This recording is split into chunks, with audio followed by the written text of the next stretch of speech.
কত হয়েছে দা? 30 টাকা দা। চেঞ্জ নাই দা, 100 টাকা। দাদা আমি বাইরেতে চেঞ্জ করে নিয়ে এসেছি যাই। হ্যাঁ আসো দা, তুমি আসো।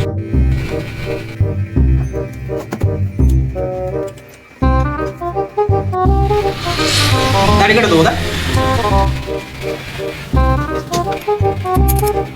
সকাল সকাল 30 টাকার বুধ মেরে দিয়ে চলে গেছে। এখনো কাম না, সকাল দানো বউনিও পড়ে নাই। সোর সোদার মতন দেওয়া ছিল, ও আসবে কি? আর আসবে না। এই নাও দা পয়সা। আরে তোমার তো 30 টাকা আছে, তুমি 60 টাকা কেন দিলা? এই যে আমার 30 টাকা আর যে কাটতেছে এটা আমার বড়দা 30 টাকা, তাই 60 টাকা দিছি। फटाफट काट दे।